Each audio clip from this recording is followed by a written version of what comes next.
वो लड़की अब तो बेहोश हो चुकी थी। वो लड़का कुछ ही देर उसी नंबर पर कॉल करता है जिससे उसे पहले फ़ोन आया था। 2 रिंग जाती है, फिर सामने वाला फ़ोन उठा लेता है और आवाज़ आती है, क्या कर रहे थे तुम? इतनी देर से फ़ोन मिला रही हूँ। उसकी आवाज़ को सुनकर वह लड़का मुस्कुराते हुए कहता है, रिलैक्स सिस, इतना हाइपर क्यों हो रही हो? देखो अभी भी मेरा मूड बहुत अच्छा हुआ है और तुम ऐसे चिल्लाकर मेरा मूड खराब नहीं कर सकती। तभी सामने से वो लड़की कहती है, लगता है तुम्हें अब सुंदर लड़कियों में कोई इंटरेस्ट नहीं रहा, इसलिए इस तरह की बात कर रहे हो। खैर मैंने तुम्हें एक पिक सेंड करी है, देख लो। ये कहकर वो लड़की फ़ोन कट कर देती है। दूसरी तरफ तापसी तनय को कॉफ़ी देकर जैसे ही वहाँ से जाने के लिए मुड़ती, तभी तनय बिना तापसी की तरफ देखकर कहता है, रुको। तनय की आवाज़ सुनकर तापसी अपनी जगह पर रुक जाती और कहती, जी। तनय तापसी को अपनी नज़रें उठाकर देखता है। तापसी उसकी नज़र खुद पर महसूस करती हुई और ज़्यादा घबरा रही थी। तापसी अपने मन में सारे भगवान को याद करती हुई कहती, हे भगवान, ऐसे कौन से पाप किए हैं मैंने पूर्व जन्म में, जिसका खामियाजा मुझे इस तरह से इस राक्षस के सामने खड़े होकर चुकाना पड़ रहा है। बचा लो भगवान, बचा लो। तनय जो तापसी को ध्यान से देख रहा और उसके बनते पगड़ते एक्सप्रेशन को देखकर वो उससे कहता है, जब तक मैं ना कहूँ तुम यहाँ से हिल भी नहीं सकती। तनय की बात सुनकर तापसी कहती, क्यों क्यों नहीं जा सकती? देखिए आप हर वक्त मुझ पे ऐसे डरा नहीं सकते हैं।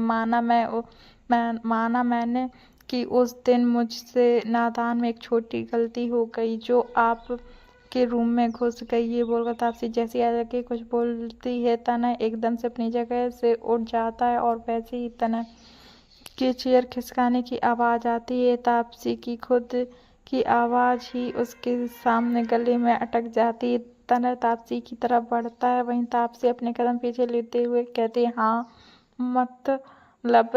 तभी तनय तापसी की बाजू पकड़कर उसे अपने करीब खींचते हुए उसकी आंखों में आंखें डालते हुए कहती, छोटी सी गलती तनय, अहेजा के रूम में घुसना एक छोटी सी गलती नहीं होती, लोगों को मौत नसीब हो जाती है इस गलती के चलते।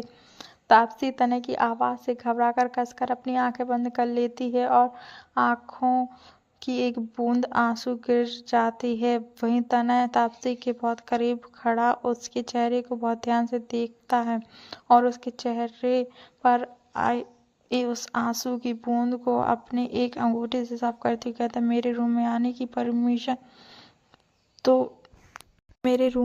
की पनिशमेंट तो तुम्हें जरूर मिलेगी। तापसी बेचारी की तो अब हालत खराब हो चुकी होती है। वो धीरे से अपनी कांपती हुई आवाज में कहती, पनिशमेंट? तनय हम बोलता है। तापसी धीरे से अपनी आंखें खोल कर बड़ी सी मासूमियत से कहती, क्या पनिशमेंट देंगे आप मुझे? तापसी को इतना घबराते हुए देखकर तनय उसे छोड़ देता और उससे एक कदम दूरी बनाकर कहता है, अब से तुम ही मेरे लिए कॉफ़ी बनाओगी। जब भी मैं घर आऊँ तो तुम बिना मेरे कहे मेरे लिए कॉफ़ी बनाकर मेरे रूम में लाओगी। अगर तुमने ऐसा नहीं किया।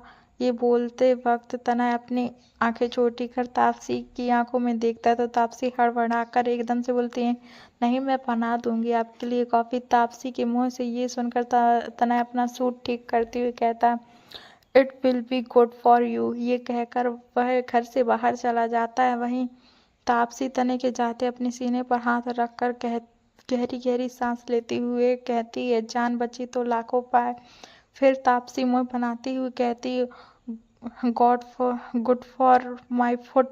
तब समझता है क्या है ये इंसान, खुद को बिहेव तो ऐसे करता है जैसे कहीं का महाराजा हो कहते हुए तापसी अपनी गर्दन झटकती हुई दादी के रूम की तरफ चली जाती। वहीं दूसरी तरफ वो लड़का अपने फोन में भेजी हुई पिक को देखता, उसकी आंखों में एक चमक आ जाती।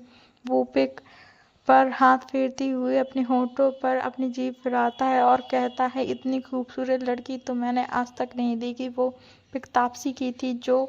वो लड़का तापसी की पिक को इतनी गंदी नज़र से देख रहा था मानो अगर वो उसके सामने होती तो उससे अभी नोच डालता। तभी उसके फ़ोन की 2 रिंग बजती हैं। एक रिंग बजते वो लड़का तुरंत कॉल उठाकर पे कहता है, सिस कहाँ है लड़की? तभी सामने से कुछ ऐसा कहा जाता है। वो लड़का हंसते हुए फ़ोन काट देता है। तनय के ऑफिस में तनय बिल्कुल सीरियस होकर एक्सप्रेशनलेस फेस के साथ अपने लैपटॉप पर काम कर रहा था। उसके सामने अंकित और साहिल खड़े किसी फाइल को लेकर कुछ डिस्कस कर रहे थे। तभी अंकित का फोन रिंग करता है। वो उस पर बात कर तनय से कहता है, तनय हमें कुछ देर में सिंगापुर के लिए निकलना है। अंकित की बात सुनकर तनय बिना साहिल की तरफ देखे कहता है, साहिल तुम सारा काम घर से ही करोगे? साहिल, हाँ मैं समझ गया।